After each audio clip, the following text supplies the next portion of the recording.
ఓం శాంతి 11/8/2026 సాకార ఈశ్వరీయ మధుర మహావాక్యాలు. మధురమైన పిల్లలారా, బాప్ దాదా ప్రియ స్మృతులు పొందాలి అంటే తండ్రి మిమ్మల్ని గుర్తు చేసుకోవాలి ప్రేమగా అని చెప్పాలి అంటే సర్వీస్కు యోగ్యులుగా కావాలి. బుద్ధిలో జ్ఞానం నిండుగా ఉంటే మేఘాల వలె వర్షించండి, అందరికీ తెలియజేయండి. ప్రశ్న: ఏ నశ నిండుగా ఉన్న మేఘాలను కూడా వర్షింపనివ్వకుండా ఎత్తుకుపోతుంది? జవాబు: పనికిరాని దేహ అభిమానపు నశ వస్తే నిండుగా ఉన్న మేఘాలు కూడా ఎగిరిపోతాయి. దేహ భావనతో అహంకారము, నాకంతా తెలుసు, నాలో ఈ విశేషతలు ఉన్నాయి, నాకు యోగశక్తి బాగుంది, ఇలాంటివంతా ఉంటే ఆ మేఘాలు కూడా అంటే జ్ఞానం కూడా మీలో నుండి ఎగిరిపోయినట్టు అర్థం. అవి వర్షించిన ఒకవేళ మీరు ఇతరులకు తెలియజేసిన సర్వీసుకు బదులుగా డిస్సర్వీస్ చేస్తాయి. తండ్రి పట్ల ప్రీతి లేకపోయినా, తండ్రితో యోగం జోడించకపోయినా, జ్ఞానం ఉన్నా ఖాళీగా ఉన్న వారికి సమానమే. ఈ విధమైన ఖాళీ మేఘాల వంటి వారు అనేక మందికి కళ్యాణం ఎలా చేయగలరు? ఓం శాంతి. కొన్ని మేఘాలు మాత్రమే మిగిలి ఉన్నాయి. వర్షించిన తర్వాత సాగరంపై మేఘాలు ఉండవు, చల్లబడిపోతాయి. ఆ విధంగానే ఇక్కడ కూడా చల్లబడిపోతారు. ఎవరైతే రిఫ్రెష్ అయ్యి వెళ్ళి జ్ఞానాన్ని వర్షిస్తారో వారిని మేఘాలు అని అంటారు. ఒకవేళ వర్షించకపోతే వారిని మేఘాలని అనరు. ఇవి జ్ఞాన మేఘాలు, అవి నీటి మేఘాలు. సీజన్ వచ్చినప్పుడు జ్ఞానం మేఘాలు వస్తాయి, రిఫ్రెష్ అయి వచ్చి ఇతరులను కూడా రిఫ్రెష్ చేస్తారు. మేఘాలలో కూడా నెంబర్ వారుగా ఉంటాయి.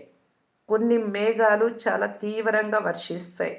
మేఘాల కర్తవ్యం వర్షించడం, వాడిపోయిన మొక్కలను రిఫ్రెష్ చేయడం. ఎవరితోనైతే అంటే ఎవరి పట్ల ఎవరికి అయితే జ్ఞానం ఉందో పూర్తిగా వారు దాగి ఉండరు. మేము గుప్తంగా ఉన్నాము, మాకంతా తెలుసు, మమ్మల్ని గుర్తించడం లేదు అంటే అలా కుదరదు, దాగి ఉండరు. అలాంటి వారికి తండ్రి డైరెక్షన్ కూడా అవసరం ఉండదు. వారు మేఘాల వలె నింపుకొని వెళ్ళి వర్షించేందుకే ఇక్కడికి వస్తారు. ఎక్కడ చూసినా బంజరు భూములే ఉన్నాయి కనుక వెళ్ళి వాటిని పచ్చగా సస్యశ్యామలంగా చేయాలి. మహారథి పిల్లలకు అన్ని సేవా కేంద్రాల గురించి బాగా తెలుసు. ఏ సేవా కేంద్రం చల్లగా ఉందో పురుషార్థం అక్కడ జరగడం లేదు. ఏ సేవా కేంద్రంలోని పిల్లలకు ఎక్కువగా మాయా తుఫానులు వస్తాయో మహారథీలకు, సర్వీస్ యోగ్యులైన పిల్లలకు బాగా తెలుసు. సర్వీస్ యోగ్య పిల్లలకు ప్రియ స్మృతులు తెలపమని తండ్రి కూడా ఎల్లప్పుడూ అంటూ ఉంటారు. మంచి మంచి మేఘాలు సేవ చేసేందుకు వెళ్తాయి. ప్రదర్శనలో అందరూ ఒకే విధంగా అర్థం చేయించలేరు. ముఖ్యమైన విషయం, గీతా భగవానుడు సాకార రూపధారి అయిన శ్రీకృష్ణుడు కాదు, నిరాకార పరంపిత పరమాత్మ. తెలిపించే విధానం చాలా బాగుండాలి. మీరు ఈ విధంగా వెళ్ళి అందరినీ మేల్కొల్పాలి అని రోజంతా మీకు ఆలోచనలు నడుస్తూ ఉండాలి. అందరూ గాఢాంధకారంలో ఉన్నారు. ఇద్దరు తండ్రులు ఉన్నారు శరీరానికి, తండ్రితో పాటు ఆత్మకు పరమాత్మ అని అందరికీ అర్థం చేయించాలి. ఒకరు హద్దులోని వారు, శరీరానికి సంబంధించిన తండ్రి. మరొకరు ఆత్మల తండ్రి, అనంతమైన వారు. అనంతమైన తండ్రినే పతిత పావనులు అని అంటారు. పిల్లలైనా మీకు ఇప్పుడు బుద్ధి లభించింది. ప్రపంచంలోని వారు చూసేందుకు ఆడంబరంగా ఉంటారు, కానీ వారు రాతి బుద్ధి కలవారిగా ఉన్నారు. ఈ సాధువులు, సన్యాసులు మొదలైన వారిని కూడా నేనే ఉద్ధరించాల్సి ఉంటుంది అని తండ్రి స్వయంగా చెప్తున్నారు. సత్యుగం నుండి ఈ జ్ఞానం మళ్ళీ ప్రాయలోపమవుతుంది, కానీ ఇది ఎవ్వరికీ తెలియదు. శాస్త్రాలలో ఈ జ్ఞానం లేదు. శాస్త్రాల ద్వారా ఎవ్వరికీ సద్గతి జరగదు. గీతకెంతో గౌరవం ఉంది, కానీ అది భక్తి మార్గానికి చెందినది. తండ్రి పతిత పావనులు. వారు కూర్చొని రాజయోగంను నేర్పిస్తున్నారు. రాజ్యం కొరకు తప్పకుండా క్రొత్త ప్రపంచం ఉండాలి కదా. తండ్రి వచ్చి రాజయోగాన్ని నేర్పిస్తూ ఉన్నారు. ఇది మీకు ఇప్పుడే తెలిసింది. కల్పం క్రిందట ఎవరికి అర్థం చేయించారో వారికే ఇప్పుడు తండ్రి మళ్ళీ అర్థం చేయిస్తారు. ఈ యుద్ధం ఎల్లప్పుడూ జరుగుతూ వచ్చిన లాంటిది కాదు. 8 లేక 10 సంవత్సరాలు జరిగి సమాప్తం అయ్యేది కాదు. డ్రామా అనుసారం తయారు చేయబడిన ఈ బాంబులు మొదలైనవి కేవలం అలాగే ఉంచుకునేందుకు తయారు చేయలేదు. పతిత మనుషుల మరణం సంభవించకుండా సత్యుగం రాదు. శాంతి స్థాపన ఎలా జరుగుతుందో కూడా అర్థం చేయించాల్సి ఉంటుంది. శాంతి స్థాపన చేయడం లేక శ్రేష్టాచార ప్రపంచాన్ని తయారు చేయడం ఒక్క తండ్రి కర్తవ్యం మాత్రమే. తండ్రి చెప్తున్నారు, ఇతర సాంగత్యాల నుండి బుద్ధి యోగాన్ని తొలగించి ఒక్కరితోనే సాంగత్యమును జోడించండి. ఇప్పుడు మనం వాపస్ ఇంటికి వెళ్ళాలి కనుక ఇంటినే స్మృతి చేయాలి. ఇది మృత్యులోకము అని మీరు ఇప్పుడు అర్థం చేసుకున్నారు. మనం అమరలోకానికి వెళ్ళేందుకు అమర కథను వింటున్నాం. దేవతలను దైవీ గుణాలు గల మనుషులని అంటారు. ఇక్కడ అటువంటి వారు ఒక్కరు కూడా లేరు. కృష్ణుడి గురించి ఎంతగా నింద చేస్తూ వ్రాసేశారు. వారి బుద్ధికి ఏమీ తెలియదు. ఇప్పుడు పిల్లలైన మీరు మంచి రీతిగా పురుషార్థం చేయాలి. దైవీ గుణాలను ధారణ చేయాలి. దైవీ గుణాలు అని వేటినంటారో కూడా వివరించాలి ఇతరులకి. సంపూర్ణ నిర్వికారులుగా తప్పకుండా కావాలి. వికారాల అంశం కూడా లేకుండా చేసుకోవాలి. ఇది మొట్టమొదటి ముఖ్యమైన గుణం. అక్కడక్కడ పవిత్రమైన వారి ఎదుట అపవిత్రులు తల వంచి నమస్కరించడం మీరు చూస్తూ ఉంటారు. సత్యుగంలో అందరూ పవిత్రులే ఉంటారు కనుక అక్కడ మందిరాలు ఉండవు.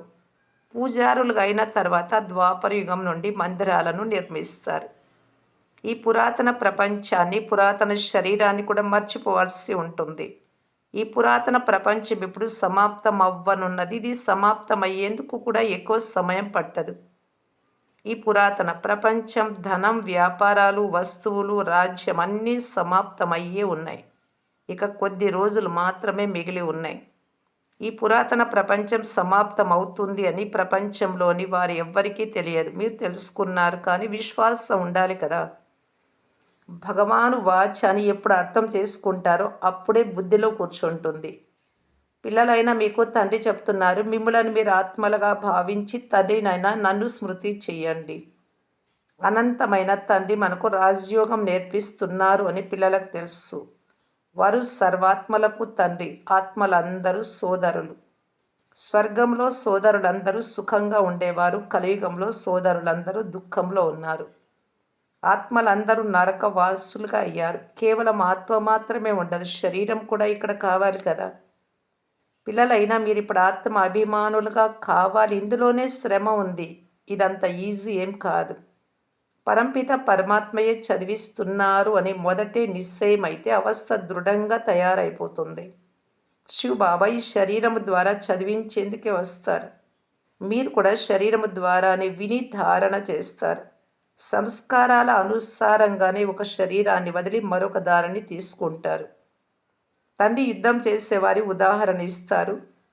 వారు యుద్ధం చేసే సంస్కారాన్ని తీసుకెళ్ళి మళ్ళీ అందులోకే వచ్చేస్తారు. మళ్ళీ యుద్ధం చేసేవారిగా అవుతారు. ఇప్పుడు నిరాకార అనంతమైన తండ్రిలో ఏ సంస్కారం ఉందో మీకు తెలుసు. వీరు మనుష్య సృష్టికి బీజ రూపులు, పతిత పావనులు, జ్ఞాన సాగరులు. వారే వచ్చి పావనంగా చేస్తారు. తండ్రి చెప్తున్నారు, నన్ను ఒక్కరినే స్మృతి చేసినట్లయితే మీ జన్మ జన్మాంతరాల వికర్మల వినాశనం అవుతాయి. లేకపోతే అనేక శిక్షలు అనుభవించాల్సి ఉంటుంది. ఏ పదవి లభించదు. తండ్రి మనకి ఇప్పుడు సహజమైన మార్గాన్ని తెలియచేస్తూ ఉన్నారని పిల్లలకు తెలుసు. వారు మన్మనాభవని అంటారు. మీ మనస్సును నా పైన మాత్రమే ఉంచండి అని. ఈ పదం భగవద్గీతలో కూడా ఉంది. అయితే దీని అర్థాన్ని గ్రహించలేరు. ఎక్కడ మనస్సు పెట్టాలో తెలియదు. ఎందుకంటే తండ్రి పరిచయం లేదు.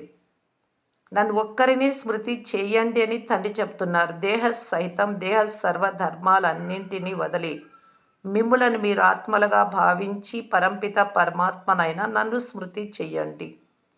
స్మృతి చేయడాన్ని యోగాగ్ని అని అంటారు.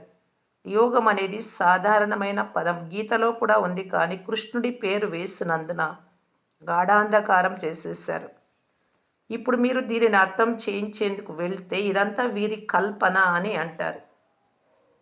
వారికి ఏమాత్రం తెలియదు. వారు ఏ వారసత్వము తీసుకోలేదు. ఈ అనంతమైన తండ్రి టీచరు, సద్గురువు కూడా అయి మనల్ని చదివిస్తున్నారు అని మొదట అర్థం చేసుకోవాలి.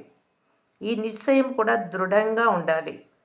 క్రొత్త వారికి నిశ్చయం కలగడం అసంభవం. కొందరు క్రొత్త క్రొత్త వారైనా వివేకవంతులైతే అర్థం చేసుకుంటారు.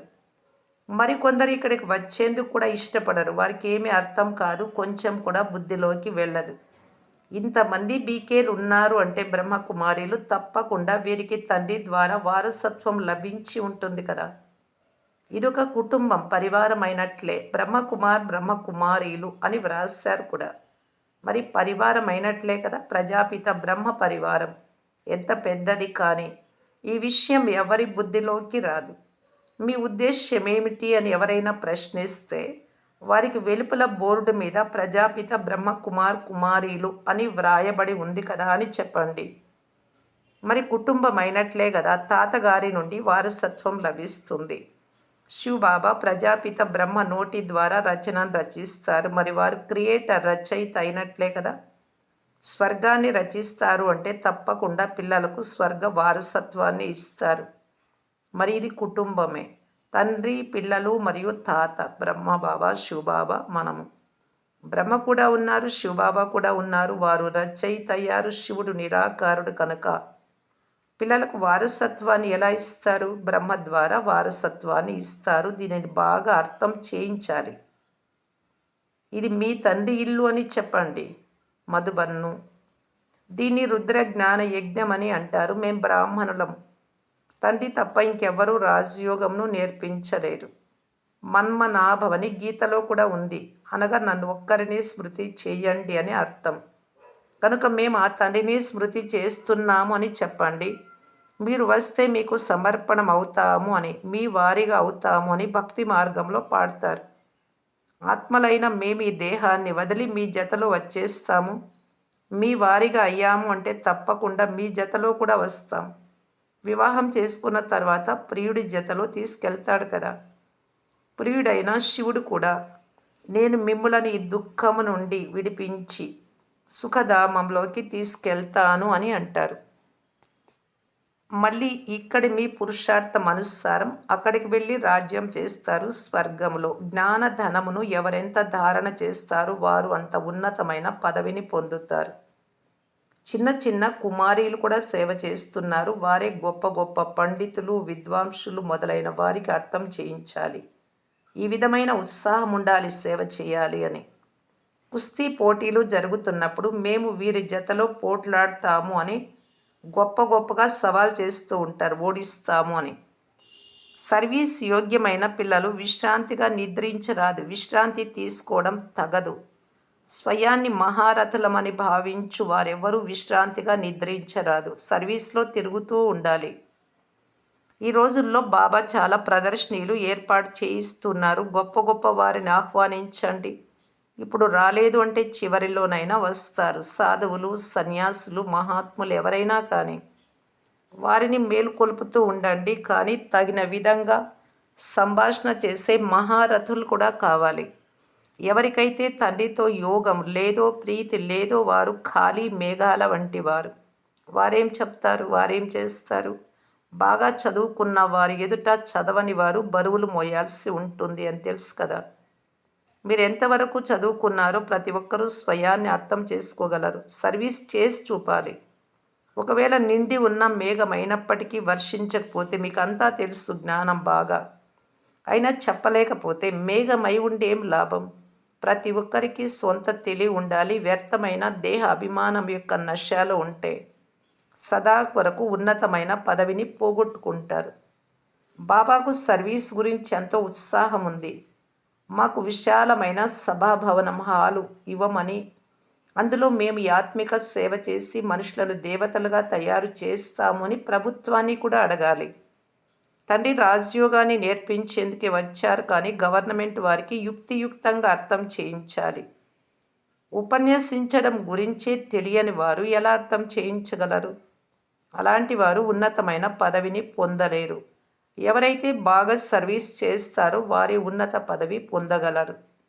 ఈ జ్ఞానం లేకుండా భారతదేశానికి లేదా ప్రపంచానికి కళ్యాణం జరగదు అనే గొప్ప గొప్ప వారికి మీరు వ్రాయాలి. ఈ చదువు చాలా ముఖ్యమైనది. ఈ లక్ష్మీనారాయణ కూడా ఈ చదువు ద్వారానే ఆ పదవిని పొందారు.